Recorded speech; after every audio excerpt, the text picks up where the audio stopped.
নমস্কার, শুভ নববর্ষ, শুভ পয়লা বৈশাখ। আসলে আমাদের জীবনে বছর শেষে যখন এই দিনটা আসে তখন আমাদের সবসময় ওই পেছন ফিরে তাকাতে ইচ্ছে করে, জানতে ইচ্ছে করে যে এই পয়লা বৈশাখটা ঠিক কবে থেকে শুরু হলো। কেউ বলেন আকবরের আমল থেকে, আবার কেউ কেউ বলেন যে অন্য মুঘল সম্রাটের আমল থেকে। কিন্তু আমরা যারা বাঙালি তাদের যখন এই পয়লা বৈশাখের কথা ভাবি তখন ওই রবীন্দ্রনাথের ওই ছবিটার কথা মনে পড়ে। উত্তরায়ণের বারান্দায় তিনি চুপচাপ বসে আছেন, তার দৃষ্টি সুদূর আকাশে, তিনি দেখতে চাইছেন যে কি ঘটছে সারা পৃথিবীতে। মনে পড়ছে তার কিশোর বয়সের কথা। তার বাবা খুব জাঁকজমক করে এই দিনটি পালন করতেন। সেখানে খাওয়া দাওয়া হতো, মজলিসি বসতো, বেদমন্ত্র উচ্চারণ হতো। কিন্তু যখন এই ব্রাহ্ম সমাজ ক্রমশ পিছু ঘুরতে শুরু করলো তখন এই নববর্ষ উদযাপনটা রবীন্দ্রনাথের ঘাড়ে এসে পড়ল। রবীন্দ্রনাথ তাতে মোটেই বিচলিত হননি একটি কারণে, কারণ তার জন্ম হয়েছিল এই প্রচণ্ড দাবদাহের মধ্যে, 25শে বৈশাখ। ফলে এই গরমের সময় এই তীব্র দাবদাহকে তিনি কিন্তু খুব সেই অর্থে এনজয় করতেন। তিনি বলতেন যে এর মধ্যেই রয়েছে নতুনের বার্তা। এবার আমাদের কি মনে হয়? আমাদের মনে হয় যে এই রকম একটা অস্বস্তিকর পরিবেশে এই ভরা বৈশাখে আমরা কি করে তার মুখ থেকে বিভিন্ন ধরনের গরমের গান, গ্রীষ্মের গান, তাপদাহের গান কি করে পাই। আমাদের জানতে ইচ্ছে করে তুমি কেমন করে এই সময়ে এমন গান করো হে গুণী। আমরা শুধু অবাক হয়ে শুনি।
আমাদের বাঙালির 12 মাসে 13 পার্বণ, এ কথাটা আমরা সবাই জানি। কিন্তু লক্ষ্য করবেন যে প্রত্যেকটা পার্বণের পালনে আলাদা আলাদা রীতি আছে, আলাদা আলাদা আঙ্গিক আছে।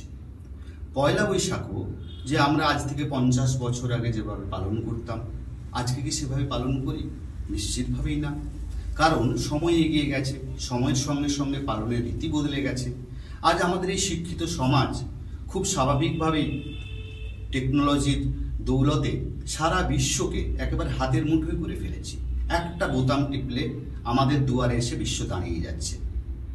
সে তো হলো, সারা বিশ্বকে আমরা আপন করে নিচ্ছি, কিন্তু আমাদের মধ্যে যে বিশ্বটা রয়েছে, আমাদের মধ্যে যে আপন ভাবটা রয়েছে, সেটাকে কি আমরা পালন করতে পারছি নাকি সেখান থেকে আমরা হারিয়ে যেতে যেতে প্রত্যেক মানুষ একটা একটা করে বিচ্ছিন্ন দ্বীপে পরিণত হচ্ছি।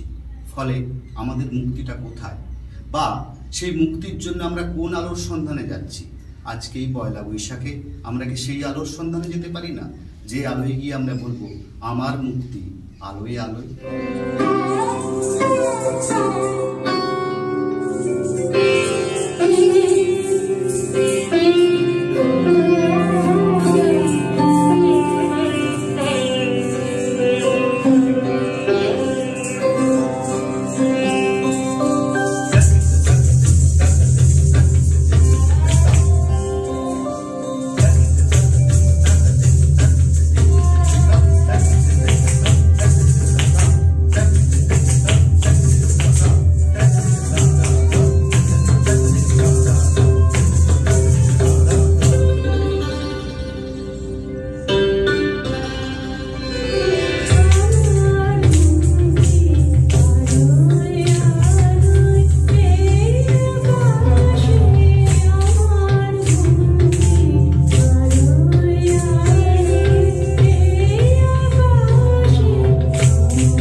আমরা যে বছরটা ফেলে এলাম, মানে চৈত্র সংক্রান্তি পর্যন্ত, সেই বছরটাকে আমাদের সবার কাছে একেবারে নিজের মতো করে সবগুলো ভালো হয়েছে?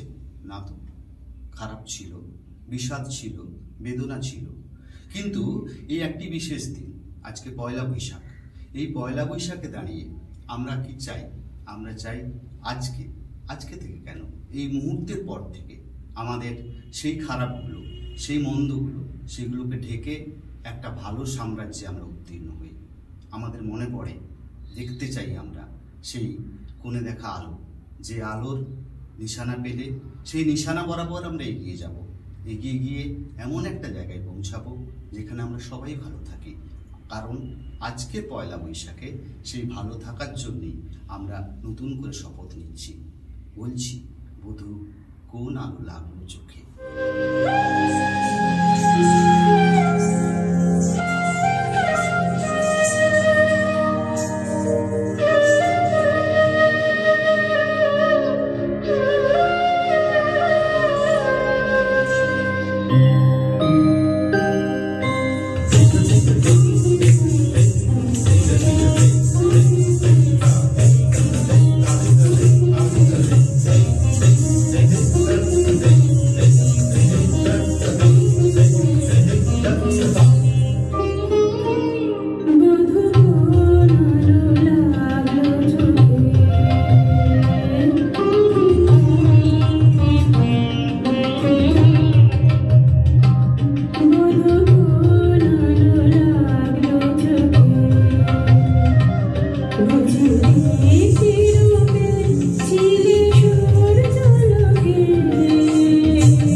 দেখুন, আজকে এই পয়লা বৈশাখের সকালে আপনারা অনেকেই S2S মিডিয়ার অনুষ্ঠান দেখছেন।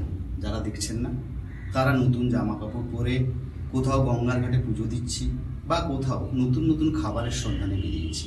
আসলে সব কিছু নতুন নিয়ে আজকের এই উদযাপন আমরা শুরু করেছি। কিন্তু পয়লা বৈশাখটা যে বাংলা শুভ নববর্ষ, এটার উদযাপনটা ঠিক কবে থেকে শুরু হয়েছে? যতটুকু জানা যায় যে প্রভাকর পত্রিকা সম্পাদক ঈশ্বর গুপ্ত তার বাড়িতে একটা দারুণ মজলিস বসাতেন এই পয়লা বৈশাখে। শোনা যায় সেখানে নাকি দেবেন্দ্রনাথ ঠাকুরও একটা সময় হাজির থাকতেন নিয়মিত। সেখানে কি হতো? দেদার খাওয়া দাওয়া তো ছিলই, তার সঙ্গে সঙ্গে একটা গান বাজনার আসর বসত। বাংলার যে সমস্ত গান বাজনা সংস্কৃতি এখন আমরা হারিয়ে গেছে বলে বলি, সেগুলো কিন্তু ভীষণভাবে তখন প্রকট ছিল এবং সবাই সেটার মধ্যেই ডুবে থাকতেন। সেখানে সারেঙ্গি বাজত, সেখানে ঠুংরি হতো, গজল হতো, সেখানে বাইজিরাও নাচ করতেন। কিন্তু আজকের এই সমাজে দাঁড়িয়ে, আজকের এই সময়ে দাঁড়িয়ে সেই নাচের মধ্যে আমরা কোথাও আনমনে আমাদের সেই হারিয়ে যাওয়া হরিণীকে খুঁজে বেড়াই। সে হচ্ছে আমাদের মায়াবন বিহারিণী, সেই হরিণী।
Thank you.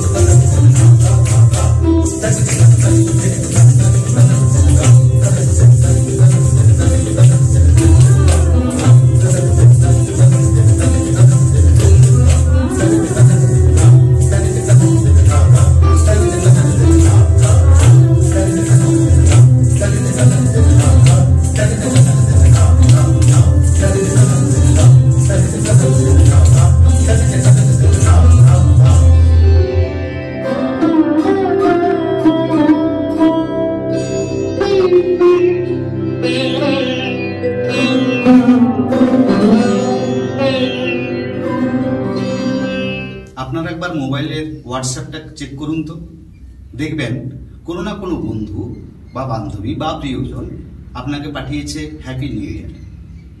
এটা নিয়ে আপনি নিশ্চয়ই রেগে গেছেন যে সত্যি তো আমাদের বাঙালির গর্ব, হ্যাঁ পয়লা বৈশাখ, এটার জায়গায় হ্যাপি নিউ ইয়ার আসবে কেন? আমরা বলি যে এটা মানিয়ে নিন না, কারণ সময়ের সঙ্গে সঙ্গে আমরা যাদেরকে নিয়ে চলাফেরা করি, যেভাবে চলি, যেভাবে দৌড়াচ্ছি, তাতে আমাদের এই নববর্ষ হ্যাপি নিউ ইয়ারে বদলে যাক না, অসুবিধে নেই। কিন্তু আমাদের যে প্রাচীন রীতি সবই কি আমরা ধরে রাখতে পেরেছি? নিশ্চিতভাবেই পারিনি। আমার শোনা কথা যে আগে, অনেক আগে, আমাদের দাদু ঠাকুমা বা তারও আগে যখন নববর্ষ পালন হতো, তখন চৈত্র সংক্রান্তির দিনে দুটি মাটির হাঁড়িতে জল ভরে একটিতে আতপ চাল দেওয়া থাকতো, আরেকটিতে ওই কচি আমের ডাল ভরে রাখা হতো। যখন পয়লা বৈশাখ হতো, পয়লা বৈশাখের ভোরে সেই আতপ চালকে বাড়ির যারা বাচ্চা রয়েছে তাদের মুখে দেওয়া হতো, তাদের কপালে দেওয়া হতো দইয়ের টিকে, আর ওই যে আম্রপল্লবটা ডুবিয়ে রাখা হতো, তার যে জল সারা বাড়িতে ছিটিয়ে দেওয়া হতো সবার মঙ্গল কামনায়। আসলে সময়ের সঙ্গে সঙ্গে সবই বদলে যায়, বদলে গেছে আমাদের পয়লা বৈশাখ পালনের রীতিও। কিন্তু একটা কথা মনে রাখতে হবে, আজকে এই মুহূর্তে দাঁড়িয়েও আমরা যারা পয়লা বৈশাখকে আমাদের উৎসব বলে, বাঙালির উৎসব বলে পালন করার চেষ্টা করি, পালন করতে চাই, তাদের মধ্যে কোথাও আমার মনে হয় যে আমাদের সেই পয়লা বৈশাখ কোনো অবগুণ্ঠনে ঢাকা পড়ে গেছে। আমাদের বলতে ইচ্ছে করে অবগুণ্ঠন দেখি তব। তাই আমাদের শেষ নিবেদন তিনিরও অবগুণ্ঠন।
অবগুণ্ঠনে বদন তব ঢাকি,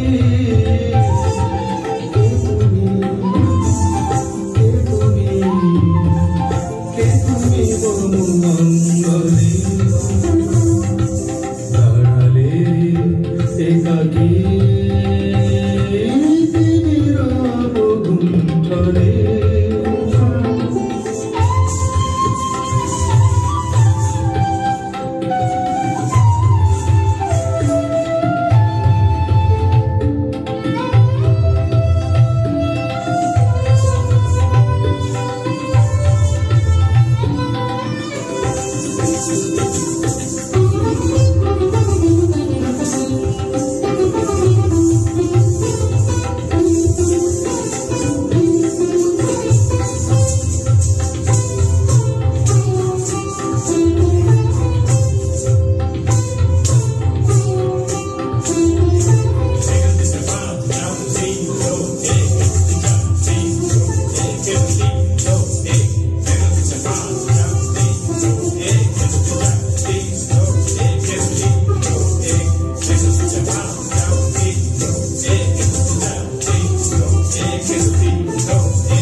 S2S মিডিয়ার পয়লা বৈশাখ অর্থাৎ শুভ নববর্ষ উদযাপনের যে অনুষ্ঠান, সেখান থেকে আমাদের অর্থাৎ সুবর্ণরেখার এখন বিদায় নেওয়ার পালা।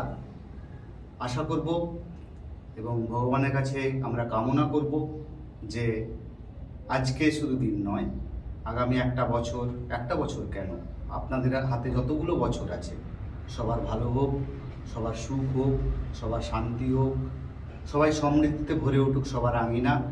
সুবর্ণরেখার পক্ষ থেকে এটাই আমাদের প্রার্থনা।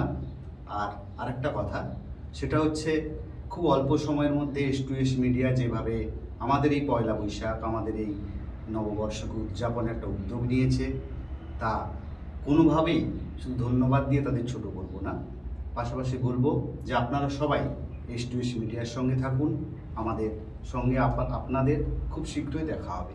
সবাই ভালো থাকুন, নিজে ভালো থাকুন এবং পাশের ব্যক্তিকে ভালো রাখুন।